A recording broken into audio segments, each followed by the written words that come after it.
Round one of your startup draft is the most important moment for you, the Dynasty GM, in your league's history. We're going to go over how you can avoid losing your league, of losing year one with that first pick, that and more this week on the Footballguys Dynasty Show. And Jordan, high leverage, you can trade, stick and pick. Player selection here is key. Yeah, I go with the Chicago voting approach. I've changed my approach to first round drafts. Chicago voting approach. Vote early, vote often.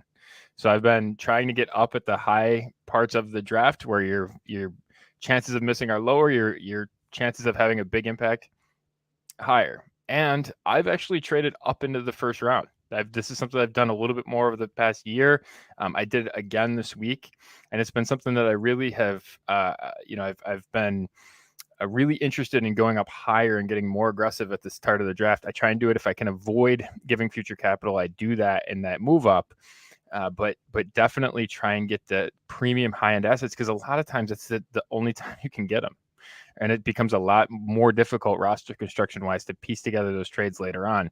You might as well just pay for it now and get the elite pieces now, because they can really change the arc of your team. Because you've got one team, one GM to deal with that one specific player if you choose to try to get them in the future. I'll tell you, I got a couple things that stand out to me in terms of gettable players and profiles, but there's one player on the board in round one that scares the socks off me, that I could not make it. You want to take a random guess who that is in Superflex right now?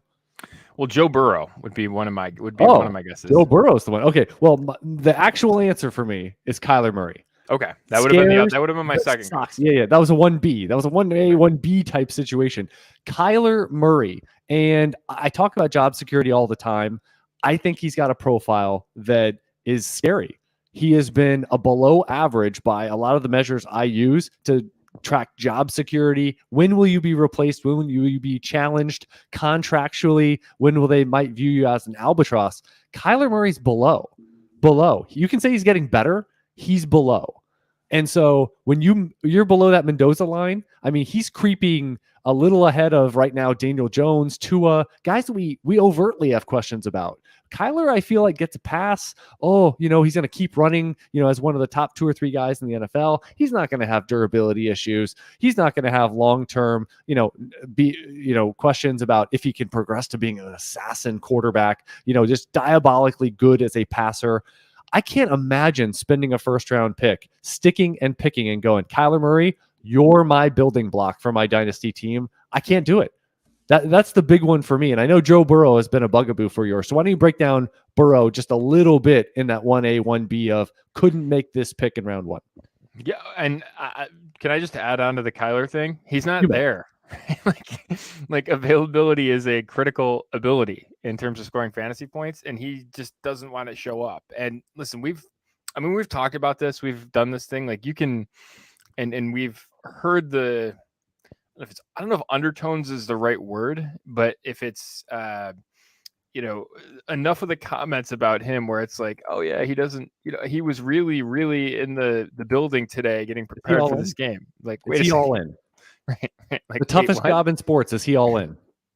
Yeah. And it just doesn't, there's a lot of that gives me some pause with him. So I'm with you on Kyler. The other one, I think for when we start looking at Burrow, he just gives me pause because he's way over expectation in terms of a lot of the touchdowns that he scored last year.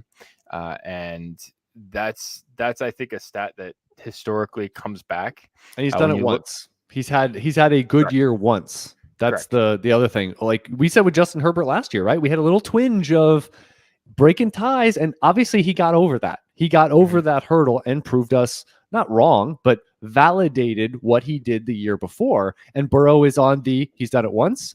Can you repeat it? And then we'll buy in. Then we'll buy in all the way and say that you're Broadway Joe and everything is looking good. But you just don't have to take the risk is the thing you always say all the time, right? I mean, you have options, you have pivots. Why do this to yourself? Because it's riskier. Yeah. And I just don't, it really bothers me to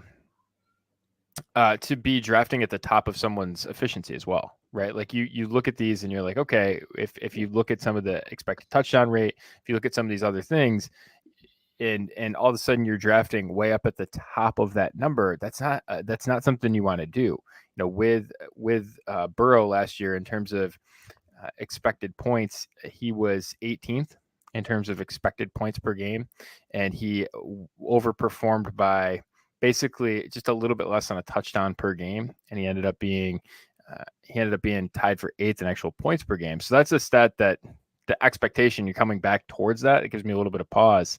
You look at his expected touchdowns as well, expected for about 25, and he did 34. So again, and then you start looking at the long touchdowns. A lot of that he led the league in touchdown passes over 40 yards and 50 yards. Like those types of stats, those are things that scare me when we're placing that at the top of the market, because once those things go away, life becomes a little bit more complicated from a scoring perspective. And it's playing a regression game of, hey, these are, you can say, if you're viewing it through the prism of similar profiles or similar cost, how about you get the guy that's actually maybe on the upswing, a guy that didn't get a lot of puck luck, to use a hockey term, this time of year. And I think that would probably be the same thing you would say about, well, Jamar Chase right now going ahead of Justin Jefferson, where you say, you look at Justin Jefferson and you say, he has untapped ceiling from what we've seen. Jamar Chase, not to say that he's a bad player, not to say that he's not a core asset or any of these huge derogatory terms that people might be thinking about right now of like, oh, you're saying you don't like Jamar Chase. What I'm saying is,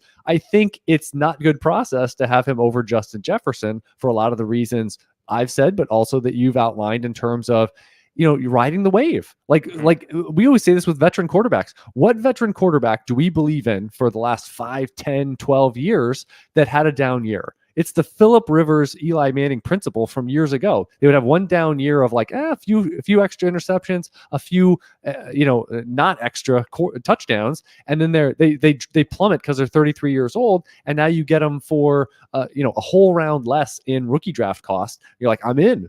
So you buy that year, and at quarterback, it's super easy because the profiles have so many data points. That's what I love about quarterback and assessing, because it's not like wide receiver where you're like, yeah, they got 86 targets and they scored 4 touchdowns instead of 7. And, all this kind of this quirky stuff of like 16 yards per catch versus 14.2. Like there's so much minutia, but small sample size. And a quarterback throws 500, 600, 700 times in a single year and thousands of times in their career.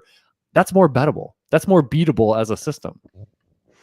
Yeah. And the best, you mentioned about picking guys that are sort of down. I mean, just take Dak Prescott, right? Like Dak Prescott actually scored more points than Burrow on a per game basis last year, and basically performed right at expectation. So when you look and that's basically without him running. Right. So if that ever coming comes back from injury and being, can he boost it by 20, 30%, get back to the touchdowns, all that type of stuff. Yeah. Right. And so for me, that argument is very simple. Again, if we were to sort of make some rules, I like the Chicago voting rule, and then don't bet at the top of someone's efficiency. Like don't draft someone at the top of their efficiency. And that's Burrow. If things go back to what would be expected, it's going to be a letdown situation. And I think for Dak Prescott in particular, I think he has a lot of the indicators that could point him going in a positive direction, right? Comes back with rushing, gets a little bit more luck. He performed basically right at expectation last year. It's mid quarterback 1. That's, again, you shoot it. I love to shoot at really, really broad targets. And that's that's a tough one to miss on, right? Especially that early. And, it's a rock solid thing. Whereas if you miss on Burrow, all of a sudden he's a mid quarterback 2, later quarterback 2. And that's not hard numerically. Like if you just start tinkering with the numbers and take some of the touchdowns away, all of a sudden it falls off pretty quickly. I mean, 18th in expectation really. A lot of guys have a down year. Here's the question. Right. Quarterbacks have down years. What does Joe Burrow's down year look like? For one example, and actually a good segue into a player I wanted to discuss on the positive end, which is Patrick Mahomes.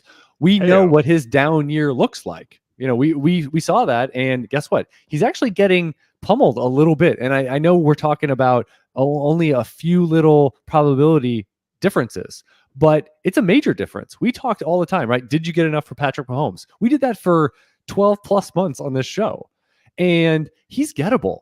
Like one of my biggest things from the past, few weeks, and Josh Allen overtook him. He's a cyborg. We know that. But Patrick Mahomes, here's the other part that got me. So, okay, Josh Allen goes first a lot. Patrick Mahomes doesn't. Here was the other part, though.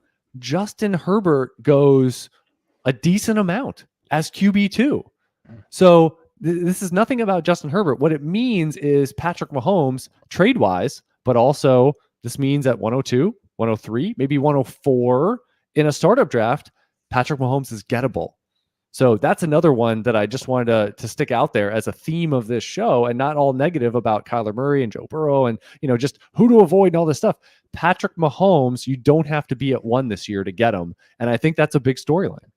Yeah, Allen. So I did a search availability at pick 103 over the past month. So I just went into the Real Draft database and looked at drafts, about 15 of them here over the past month in terms of startup drafts. Allen's gone 100% of the time by 103. 46% of the time Mahomes is available at 103, 60% for Herbert, and then the remainder of guys that actually go in the top 3 is Burrow. So he's available 93% of the time. So really it's a coin flip at 103 if you're getting Mahomes. And then you start coming down a little bit further at 104, for example, you're still getting basically 20% shot at Mahomes or Herbert.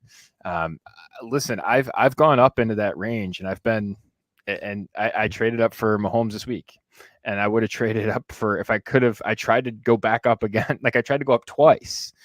Just because the payoff is so huge. Well, and I think you also feel comfortable of saying, well, 3rd round, who cares if I move back to round 5? Correct. Is there really a big difference when you start laying out what I might do in that range, and you say, well, I can get 2 cyborgs at maybe the most important position to anchor my team.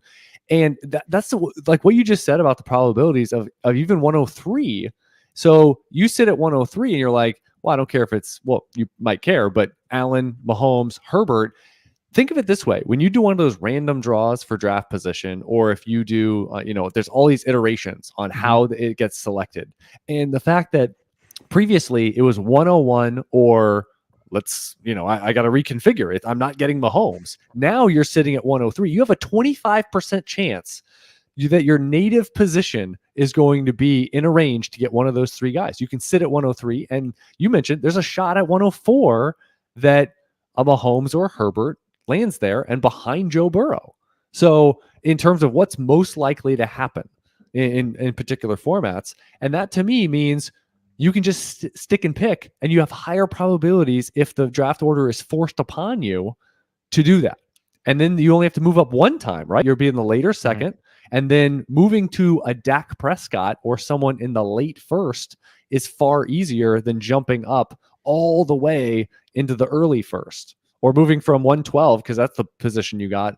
Moving, well, actually, I guess you might keep 112 and then move from 201 to try to move up and get Mahomes or someone like this. That's a bigger, more pronounced move than moving to the late 1st for that second back end part. Yeah, can I say how glad I am? I just want to I was so happy. You don't know how these things are necessarily going to turn out when you do them, but I kind of trusted my gut and said it's the right move. Again, I'm not giving future capital. I don't care. Take what you want. I want to make the move up from the turn. And so I got Mahomes. 110 is Deshaun Watson. 111 is Dak Prescott. So they would have went right in front of me, and I would have been sitting there and just have been just staring at the screen, been like, why didn't I move up? And so it really did for me pay off. And then I was actually able to slide back and get Stafford. I actually picked up future capital by sliding back and getting Stafford in the mid-second. And it was, I think more and more about and it's funny because I was used to be, I'm going to bail out of the 1st round. Let's take extra picks and let's do this thing. For me, especially in Superflex, in Start 1, it's a little bit different. In Superflex, the elite quarterbacks matter so much that, and sometimes it's the only time you get your hands on them, that I want them, and I want them early, and I want them often, and because then you're off to the races, right? You're not tinkering around with your roster for 2 years, trying to get it squared away, being like, I need contending. I have to figure out how to turn this thing into a contender. You're always if you have Mahomes, if you have Allen, if you've got Herbert, if you got a cyborg, especially if you got 2 of them, you're constant. It's like your floor is middle of the pack. Right. Yeah. And so then you're just building, and we joke that you're basically putting 3-and-D guys around him and trying to, you're fitting all that stuff. But two of those guys, But you can get the 50 touchdown season. You can get the Peyton totally. Manning, Tom Brady outcome. And again, these are guys that you wouldn't be surprised if they put up 5, 6, 7 rushing touchdowns. Right. In a current year. What did we say about Justin Herbert in the first year when he broke out? You go, well, imagine if he runs. Like that was the thing we sat around here saying. We were just like, he's not running. Right. He's a gazelle out there. He's a 6'6", can run for 700 yards a year if he wants to, but he loves to just stay in the pocket and shred you. And that's what he did early on. It's like, well, this is new and exciting. He's a mobile quarterback choosing not to use his superpower. Have you seen him? Have you seen a picture of him recently? No, is he 250 now or something? Is he can't move? he's got like he's got the real long Herbert hair going. Yeah. And he's just like, it's like he's very, very, it's a more compact delivery because it's like Arnold Schwarzenegger. I can't put my arms down. I can't do it. My biceps are huge. Yeah. It's huge with just 2 U's. So huge. Reminder, Chad Parsons, Jordan McNamara, episode 105 of the Football Guys Dynasty Show. I want to remind you, and I just checked it on the Apple podcast. All you have to search is Football Guys, because coming up here very shortly, you need to be on the Football Guys stream to get the show. It's separating from the Audible. It currently is on the Audible as well, but you don't even have to search Football Guys Dynasty Show. Just search Football Guys. You're going to see a bunch of different channels with the shows that are currently out there. It's Audible, but a whole host of 3-and-D guys, as you like to say, in terms of the whole library of audio content from Football Guys. So the Dynasty Show, we would love some extra ratings and reviews. So if you enjoyed this show, absolutely would love to see you over there. We'll shout some out as we go through here. But very shortly, you need to search over there, Football Guys, if you've been listening on the Audible for months and years at a time. All right, let's talk about some dynasty trades and talk about a Supermax cyborg. Josh Allen on the move. This one crinkles you up already, right? I mean, so you got him right. You got Josh Allen right. He is on your team, and you traded him for a big old eroding haul. And is this enough? So you got Josh Allen in 14-team Superflex, mind you. So even more difficult to fill that spot, to fill that vacancy. Josh Allen, Brandon Ayuk, Gabriel Davis, and a future second. 4, Matt Ryan, Jacoby Brissett, Aaron Jones, Cooper Kupp, Adam Thielen, Travis Kelce, a 24 first, and a partridge in a pear tree. You're basically filling half or more of your lineup here, and you're giving up Josh Allen. So did they get enough? How are you going to look back in this trade in a year? With your title, with your trophy on your wall, like a celebratory fish. That's what, and then it'll all be okay. I'll sleep at night. But no, you'll probably have a 33-year-old Travis Kelce and Adam Thielen that is worth almost nothing in the marketplace. Cooper Kupp coming off a year that he probably can't replicate. Aaron Jones at 28 years old. Jacoby Brissett, league winner? No, sorry, my mistake. Matt Ryan, who we like, but yeah, it's a lot of stuff, is it not? It's a lot of stuff. Listen, and I'd be interested to see how big the tight end premium is, just because like there's a piece to that Kelce aspect that is interesting. But give me Allen, right? And here's the deal: like you can replace the depth wide receiver. Like if you take Thielen and just say, all right, I'm going to pivot to a guy like Lockett. It's a similar amount of targets. You got that solved, right? You can replicate Aaron Jones, even though I really like Aaron Jones, right? You can.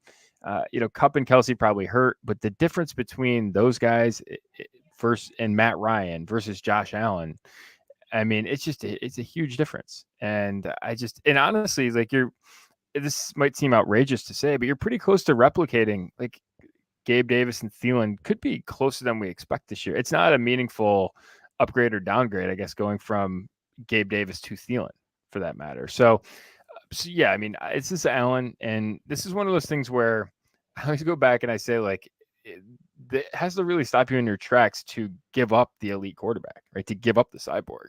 And this is one where I just don't think it gets close. Well, I always look at it in terms of, 14-team Superflex, how comfortable can you ever truly be at quarterback? I mean, if you're building this out, you got to have 4, right? 4 makes you feel comfortable. Like if someone like Matt Ryan is your 4, you're Mhm. like, all right, I feel good.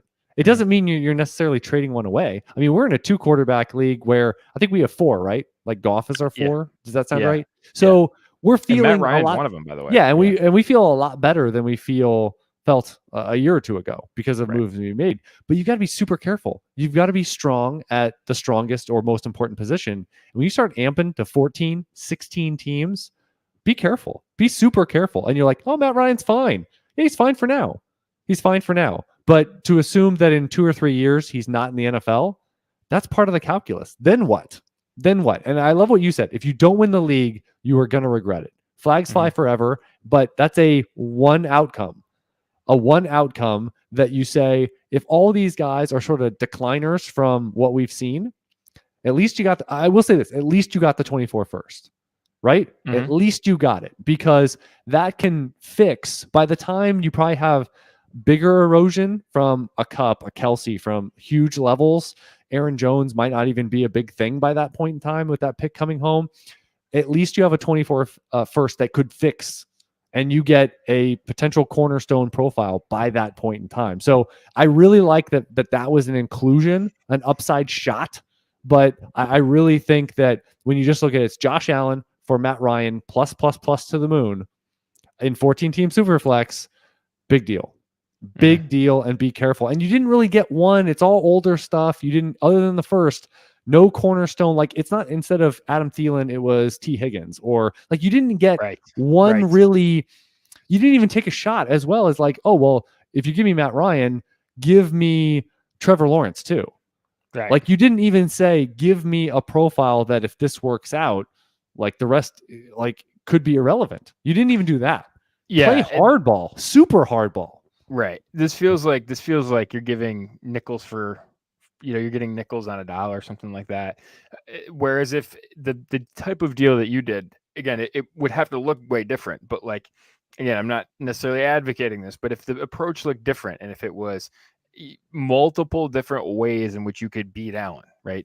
If Lawrence, or if you like Lawrence, or if you like one of those, or Watson, guys, right? or like give yourself outs. Right. Higgins, I mean, Matthew Stafford, like, if you put Matthew Stafford into this deal, we would have a little bit different commentary on it. Yes. Because we believe in the player, the upside, and he's younger. I mean, there's a lot of different calculus with that. So, man, I mean, you're moving to mid. I mean, Matt Ryan could be good and stabilizing with the Colts, and he could still be QB 20 to 25. And he could retire next year. Right. The wheels are off, right? I mean, he still is not, he's not really in franchise mode anymore. He was with franchise mode with the Falcons for 10 plus years. He's not there anymore. Right. Wheels off. He's in Philip Rivers mode. We like him too, by the way. Yes, we still like him. We're not poo-pooing but him. He's being, player, but to be fair, he's being traded for like later seconds. Correct. In Superflex. Right. So, and you're giving up 101 for that, right? Even if you say it's a mid-second rookie pick equivalency because it's a 14-teamer, still, I mean, you're really focusing on all the ancillary stuff and not the quarterback you're getting back. So it's, be very, very careful. And this is dangerous, super dangerous. All right, let's get into another one. We've got Breece Hall on the move. So you're moving from Breece Hall after he was drafted here in 14-team, 1 QB for Breece Hall, Sky Moore, and 201. So assume Sky Moore, proxy, late first there for Jamar Chase. So how do you feel about the 101 running back? And then adding to that with tangible picks that could be used as assets for Jamar Chase. I tend not to do a ton of these trades of moving a lot of assets, sort of consolidate them into an elite wide receiver. And again, I think we're buying high on high efficiency, which I'm fine buying high, but I don't want to buy on high efficiency, right? Those are two different things that I think you have to be really careful about, right? Buy on high volume, buy on really high production, but don't buy on high luck. And I think that's what you're doing with Chase. I wonder if you sort of play this out for 6 months and see if this deal doesn't get better for you. If you're on the trying to buy Jamar Chase, right? If all of a sudden, instead of him being wide receiver 1 or 2, if he's wide receiver 12, right? If he's wide receiver 16, just because the touchdown stuff isn't there, he doesn't take this huge volume leap that everyone's expecting, or it's a foregone conclusion. If those things don't happen, all of a sudden he blends in a little bit, and Breece Hall gets off to an easy start. Like they could go even for each other. I find Sky Moore intriguing. 201, you're probably getting something of substance there, of substance. I'm probably holding the Hall thing just because I feel like you're aiming in the wrong direction at the wrong time with this deal. And Breece Hall has Jonathan Taylor. Like, don't be surprised if he's in the high first round at some point in the first 3 years of his career. 21 years old. I mean, he pretty much checks all the boxes. And maybe people think the Jets have a stink. Well, I don't know. I think running back, he'll be just fine in terms of the price they paid. And I just looked up quickly while you're talking about Jamar Chase, just to give some clarity here, some similar yards per reception and similar touchdown rate. The peers here, 20 guys, dating back a number of years, the average drop in touchdown rate the next year, 8.5%. So pretty much go in half. And you know what that does? Bring him down right around the NFL average. So if he drops from 13 to 6 touchdowns and a few of the big plays go away, hence touchdowns, I mean, is he going to be, he could be a mid wide receiver too. Is he the wide receiver 1? I mean, he's still going to have a good profile. It's not like people are going to ding him tremendously, but like you said, buying high is a big thing of playing the market. And one other thing I wanted to ask you, would you do this deal for Justin Jefferson? It's a different story. That's why I asked. I do have Justin Jefferson. I think he is in a tier by himself up there. And just by the way, when you wonder why, expected points per game, 18.8 for him last year. When you look at Jamar Chase, 13.7, that's a huge difference. That's the difference between wide receiver 4 and wide receiver 22, right? That is a huge difference. Jefferson basically outproduces by a point his projection, Jamar Chase by almost a touchdown per game. That's how over expectation he was. That's a very concerning place to buy in on. Again, I don't love doing these deals in terms of moving in that direction, so I probably wouldn't do it, but I think it's a better case for Jefferson than it is for Chase for sure. Yeah. And just keep in mind, when you start doing, well, this is 101, 110, and 15 overall, I guess, in a 14 teamer here. I mean, what those can get you. So when you move to Chase like this and you're like, well, I want to address wide receiver. Well, you could trade the pick that's Sky Moore for a guy that you can plug and play right now. If you have questions about Sky Moore, you can trade that pick plus 201 to get somewhere pretty good in wide receiver land while it's rookie fever going on. And again, it was Sky Moore plus the 201, meaning this draft was going on. So they drafted Breece Hall, they drafted Sky Moore, and then true. 201 was included as well. So, I mean, the timing of this, again, rookies are the belle of the ball, and you need to play that up when obviously they're interested in Breece Hall. They'll trade you Jamar Chase. Obviously, they like that you pick Sky Moore because they want them included in the deal. This is almost like I got sniped and now I want to correct it. So you got to have them pay a little bit. Like if you had Jamar Chase and you were like, well, give me 210, give me a pick that could turn into something I like within this class. And you start adding to that instead of just a overt 3-for-1. So that would be another point to consider here. All right, we got another one here. Jonathan Taylor and Corey Davis traded for Najee Harris and Amon-Ra St. Brown. So that difference between Jonathan Taylor and Najee Harris. I mean, I like Amon-Ra St. Brown enough. Like I think he's interesting. I'm sort of rooting for him because I found what he did last year to be super unlikely, and I like those stories. But this, to me, you don't let the second part of a deal like this get in the way of the top part, right? So if you're on the losing side of the top part, you don't do this deal. So for me, I'd rather have Jonathan Taylor. I don't let the back end of this deal make a difference to me in this trade, because ultimately it's not going to make a huge difference to the course of my team. And so that would be my take. Again, I like Najee Harris probably more than the market, but I think I would have Jonathan Taylor above him at this point, and I would just take Jonathan Taylor in this deal. Yeah, and I would just point out Corey Davis. It might be a rough 6, 7, 8 months. They drafted, they drafted strongly Elijah Moore last year. They drafted Garrett Wilson in the top 10. And now you have Zach Wilson. Is he going to be able to support all this? Is he going to take a big step forward? Corey Davis could get squeezed. You could have to sit here and grit your teeth through a wide receiver 62 type season or 55 or something largely irrelevant. But I'll remind folks, he's 27. He'll be 28, probably going somewhere else. Top 5 pedigree. We've seen him produce and look good in terms of the nuances of the position, and he could easily move to another situation and be a clear-cut wide receiver 1-2, even if he's squeezed out of the Jets. So I think you need to have patience with the Corey Davis profile, and we've seen something. We haven't seen a big ceiling that we have wanted to so far, but he's one that you kind of view as a live wire going into his later 20s of saying, don't be surprised. Don't be surprised if the perfect storm hits him as a good profile that's been held back by a situation or quarterback or combination of all these things for 4, 5, 6 years. And it just has not come together. Because I think Guy can play. I know I'm kind of sounding like I'm just making excuse after excuse for him, but day 3 guy, top 5 guy, who should you have more allegiance to until they unequivocally prove you wrong? And I think part of a year for Amon-Ra St. Brown isn't enough. And just to add on, because I think what you said is prudent, which is, hey, the top guy, who do you like in a 2 for 2? Just go with that. Right. And if there's not a huge difference between the other guys, don't let them get in the way. Like that's how you and the funny part is you could look back on, if you went back 2 years and looked at all your 2 for 2 deals and looked at the second players on those deals, a lot of them don't matter. That define things, right? Right. Like, oh, look I spent all that time haggling about that's kind of like haggling about, is it caramel or chocolate syrup on the ice cream? It's like, well, what do? The first thing you do is choose the ice cream flavor. Like, well, if it's Rocky Road, who gives a care? It goes with both. If you're like, oh, well, I really like vanilla bean, well, then it goes with both. I probably just offended people because they're like, vanilla, you're a monster. Who picks vanilla? Which is true. Dairy-free ice cream this weekend. Dairy-free? What? Oh man, because I don't eat dairy, and I gave up ice cream a couple years ago, and it has been it's I miss it, but it was like a pineapple raspberry. It was. So is it like a sorbet? Are you talking about like it's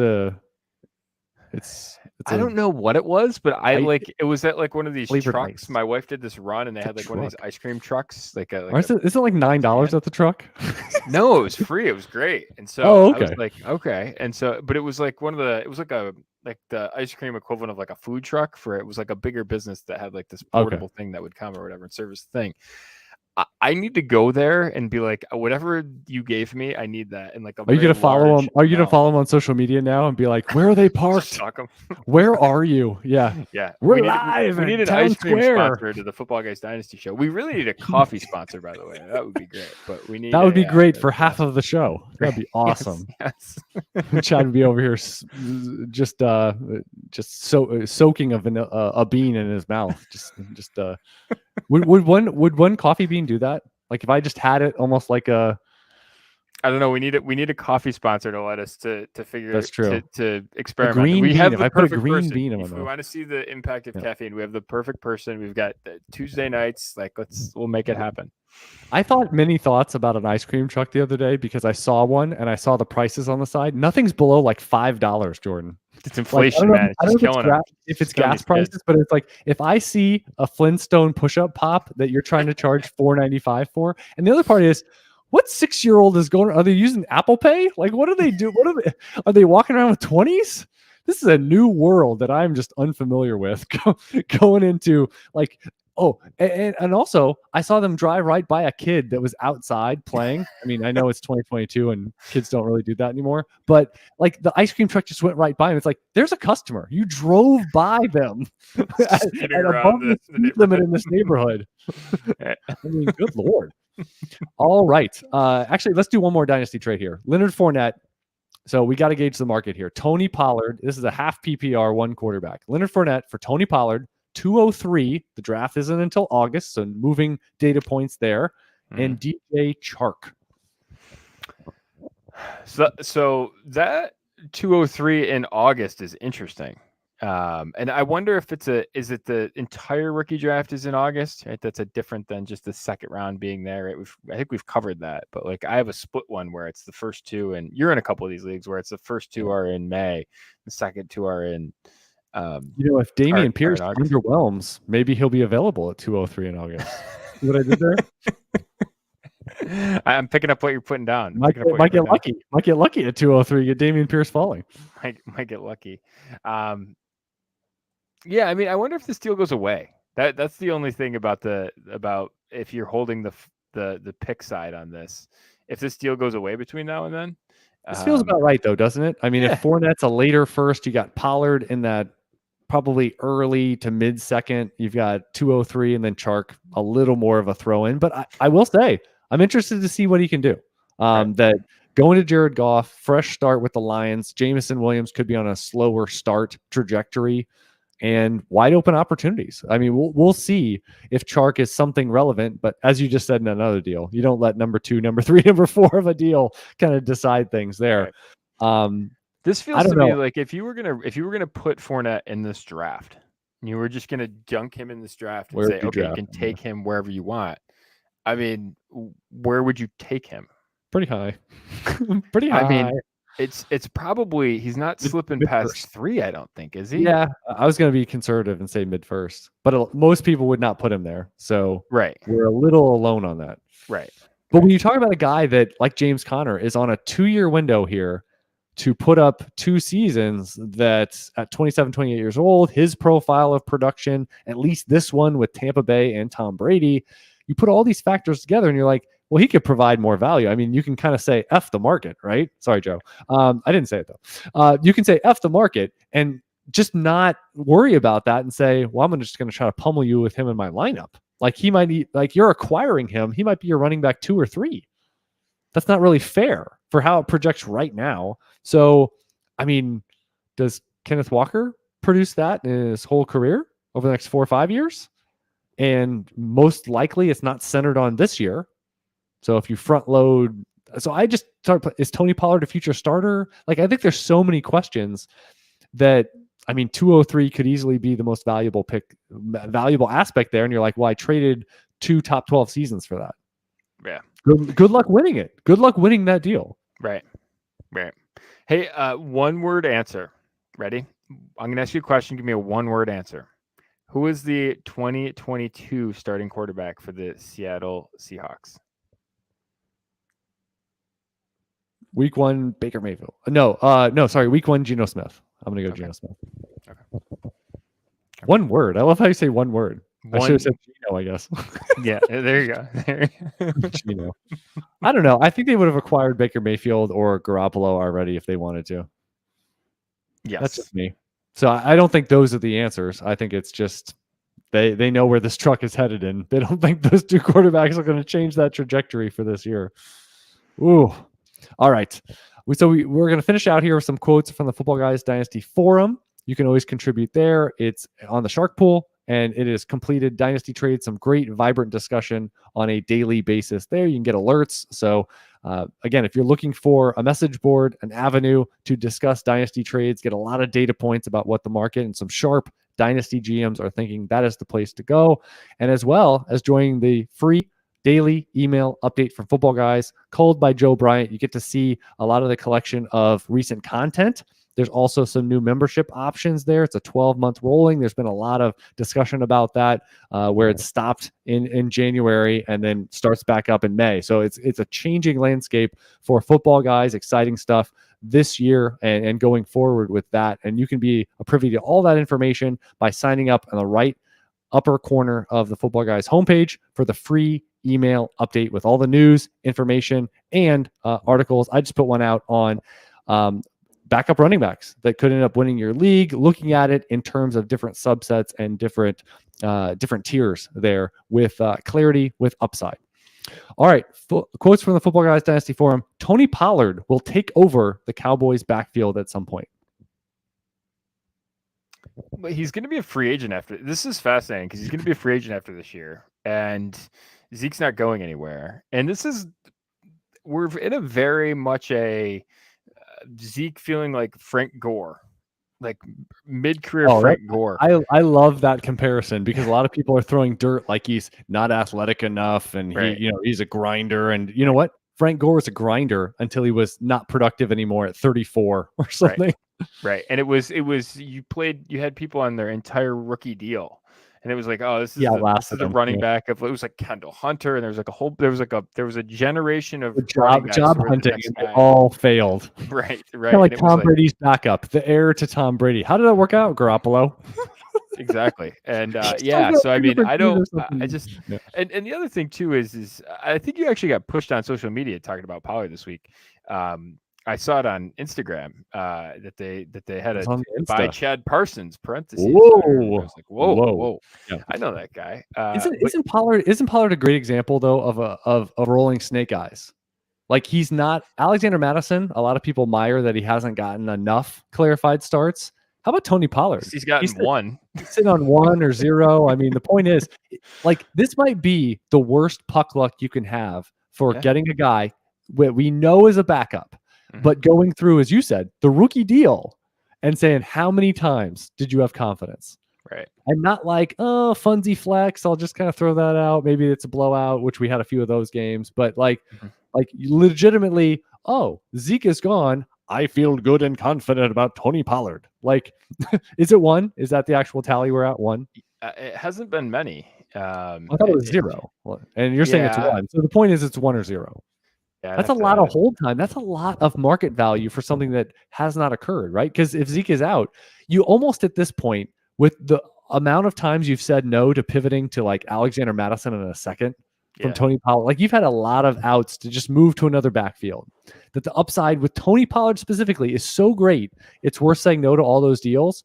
That it feels like a trap. It feels like Tony Pollard has been the holding Tony Pollard this whole time has actually been a huge missed opportunity for dynasty teams. Yeah, I'm just checking out here. It looks like Miami game when he scored big was in. It was like they were up by 30 or something, and he played the whole fourth quarter and got like 15 touches. So that one doesn't count. So I'm just checking the. It looks like he had. There's Pro Football Reference has him for 2 starts in his career. Huh. One was the second week in 2020 where he had 2 touches. Sorry, 3 touches. So I don't know why that's what. I don't know if he got hurt early in the game or something like that. Yeah, I don't know. He had 5 kickoff returns, so I don't know. And they scored 40 points. So we're getting in the weeds. So I'm not sure. So that's one. And then the other one was he had 12 touch. He had an 18 touch game in week 15 of 2020. That's the other one. So all right. By the way, I got out Matty the Axe the other day, and it wasn't I wasn't in a bad mood when I did it. It was kind of nice. You know about Matty the Axe, right? No, I don't even know what language that is. Mad. So I had to get when Alexander Madison had his dud game against Atlanta. Remember where he had like it was the auto start game, and then Kirk Cousins threw like 4 interceptions in the first half, and Madison had like out. Yeah, it was brutal. I took my wood splitter out and was splitting wood with it, and in frustration. So you got mad. I named the axe Maddie the Axe, and so for Alexander Madison. And the frustration missing a clarified start, going the wayside of like 5 PPR points or something. Yes, it was. Is they bringing Amir Abdullah to be like the wash up back, the garbage time back for like the whole second half? Is that right? I don't remember. I think it was Amir Abdullah. Yeah. I think he was the guy that they just ran out there, and then Amir Abdullah has to go spoil the fun of Chuba Hubbard. God, that guy. Yeah, he's been a HHG. Go back when he was like a mid-first rookie pick, where it's like, oh, Amir Abdullah's great. Yeah. By the way, Madison Pro Football Reference has him for 6 starts in his career. So yeah, so there you go. Triple the number of Pollard. My teammate said, "I can't believe you gave up on Reagor so soon." There's a lot of evidence to suggest that he's probably not going to be productive. Right. So would you just dump him during a rookie draft to like, hey, there's a guy I'm kind of interested at 306, so let me move out from 403? I mean, would you do that kind of thing? Yeah, I think so. Okay. I'm surprised there's a buyer's market on that. Yeah, buyer's market. Right. I mean, come on, we're shopping in the penny candy store here. Like, we're not really. Yeah. You could, but again, if you're getting a target player, you're moving up in zone. All right, Jonathan Taylor is the best asset in Dynasty. It depends the format. I wouldn't not in Superflex. He's not. Right. In Superflex, I mean, if you had to start right now, are you taking Allen? Are you taking Mahomes? Great question. For asking a guy who hasn't done a startup, but really probably in the next couple of weeks will, to scratch that itch. It's been a while. Too many orphans. I love orphans. Yeah. You know what? I love playing a year for free. That's probably one of the That's best. true. One of the best deals. That ROI is tough to beat. I would, man. So if I'm at 1, honestly, I try to trade down. Wow. I try to squeeze something to 2. Okay. Yeah, I mean, I would try to trade down to a requisite point. So, I mean, yeah, I have it very close. Now Taylor, I mean, this is the profile you want, right? So you're not 1 year removed. You've got, I guess if he were a top 10 NFL draft pick, that would make it better. Mm-hmm. But everything else, he's 23. He had a very good season that pointed you in the right direction. Now he finishes elite. He's still 23. You've got the needle moving up for a lot of people, just sort of Matt Ryan versus Carson Wentz in terms of how things look. And I mean, I guess if Naheem Hines wasn't there, it'd probably look a little better. But I mean, this is the profile. This is the profile where you go, he could have a 12, 18, 24-month run of like, oh, he's the running back 1 in Dynasty. Like, what are you talking about? Like, yeah, it's him. He's that guy. So, yeah. I look at running back. He's younger than Najee Harris. I think you obviously see the more dynamic, athletic nature and big play potential, compared to him. I think between Barkley and McCaffrey, age-wise, like as an asset, I mean, McCaffrey could boat race him in production. I still don't think he's going to be able to boat race him when he's 2.5 years older. Like, that's just a tough sell for anybody when someone's 26 and McCaffrey to boat race him when it already be 27. So, and I think Barkley has enough residual stuff that he can't overtake him. Josh Jacobs, no. Breece Hall, I mean, I think it would be more of a 2023 season that could push Breece Hall over Jonathan Taylor by that point, because it's probably unlikely that he hits a high enough ceiling. So I'm just kind of playing all these things out. I mean, Melvin Gordon out for the year. Javonte Williams posts a monster. Is that, does that get him challengeable? So I don't know. There's not that many challengeables, really, right now. So that's part of it, I guess. I mean, Jefferson, if you're gonna yeah. I mean, I was just thinking within running back, and yeah, I mean, Travis Etienne. Does he have? I don't know what your thoughts on this, like historically wise, but I mean, the fact that he had a red shirt and an injury, if he ends up being a top 10 producer this year, and Jacksonville takes a step forward offensively, I mean, how high do you think Etienne could go? Real high. Real high, right? I think he should go really high. I mean, it's the injury thing. You reset the clock. You reset the clock on. You give them a loss in year 1, but there's still a huge hit rate on guys. And again, I think you have to be a little bit forgiving to a loss on year 1, right? This isn't a, guy that couldn't get off the bench because he wasn't playing well. This is an injury that happened, and we didn't get any production out of him, right? You still look at that, the base rate on it's close to 70%. That's better than second-round running backs coming into the NFL. So if you racked and stacked Etienne versus Hall, yeah, I don't think a lot of people would take Etienne over Hall, but I think that the numbers, at least historically, similarly situated people would give you Etienne over Hall. Yeah, I would say the age would be the one thing I would point out. I mean, 2 years younger, because Etienne was 22 coming out, and then he burned one. So that would be beyond anything else. If you're trying to use just looking at profiles, then Breece Hall 21.5. I mean, getting 2 years back, that's a third of your prime, if not more. So that would be one thing I would point out but I think if a guy hits for top 10 this year, it's Etienne, not Breece Hall. I think that's a pretty easy calculus to have there.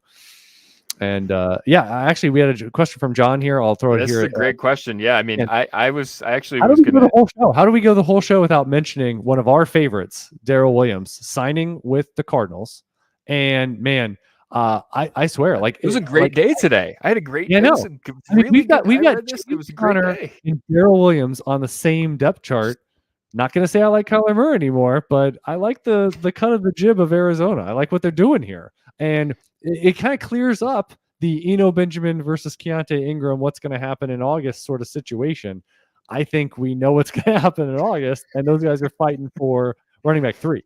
And Benjamin, I wouldn't be surprised if he loses. But John's question is, are you a little concerned, just a little bit, that he might be the third down back and squeeze out James Conner a little bit from the upside? Did he say third back or third down back? That's interesting. John, I think it's third down back. I think I would assume it's third down back. Okay. I think Patrick Mahomes. Yeah. I still think there's plenty to get from Connor. I didn't think about this in the, hey, he's going to hemorrhage some work from Connor. That wasn't initially how I came at it, but I think it's an interesting way to think about it. My third down, John says third down back. My instant reaction to this was, hey, this is a perfect injury away. Still has top 5. You get the same running back last year with Darrell Williams, right? I mean, and this goes to show you why you look at potential depth charts that are out there, but you have a quality profile. I mean, Darrell Williams, I think he was top 30 in adjusted points per game last year, and I mean, that's as a guy that didn't have a ton of clarified starts to carry him there. He was just used. And so the fact that he was out there this long, you got to hold through rookie drafts, but you saw a player that showed you it, and someone that could go to another depth chart and could do this. And so what I love is all of a sudden Arizona, when I start doing my running back matrix of clarity and upside, I mean, it was already a pretty good upside, but no clarity. And so it was okay from both of those regards. And now to me, it moves to a level 1, which is priority. High upside, high clarity. Darrell Williams walks into the number 2 role, in my opinion. And you say it could be James Conner without Chase Edmonds from a year ago. I mean, I think this is ideal. And I know not a lot of people are going to think this is a sexy or big fantasy relevant move or whatever. But I mean, I'm all in on this. Like, I think this is exactly why you view this and track it from a macro level, is so that you can find these options. Now, he's not on many waiver wires, and frankly shouldn't be, but because he's on all our teams, Chad. Because right. So you held, but the point is, you held from last year and you hold all the way through, and you say what you probably had. I mean, I don't know about you, Jordan. I had a lot of easier cuts than Darrell Williams if I was looking for somebody, if I was hunting for a cut during rookie draft time with no expanded rosters or whatever. I mean, Darrell Williams is a guy that you put even as a free agent, you put him up in the hierarchy. Yeah. In his games that he played last year, 17.9 expected points per game in PPR, right in the running back 1 window and he was available 24th, 25th, 26th round of startup drafts last year. Just a printing press from that range. So we big fans of Darrell Williams. In this episode, we discussed Leonard Fournette, expected outcomes there, the idea and concept of going 2-for-1, 3-for-1 in trades, the cyborg quarterback of Josh Allen, Patrick Mahomes, Justin Herbert, talking about round 1 of your startup drafts, maybe some of the riskier profiles of building blocks for your team, as well as some potential opportunities. And Jordan turning a new leaf, looking at maybe taking a trade up opportunity, getting two round 1 picks, unheard of from a few years ago. And the trade back is for the cool kids time frame. Well, things are a changing, and when profiles are being built at quarterback, sometimes you don't want to take a chance. Sometimes you just want to say, middle of the pack or better, come get me. Don't at me, bro, is what the much younger kids say.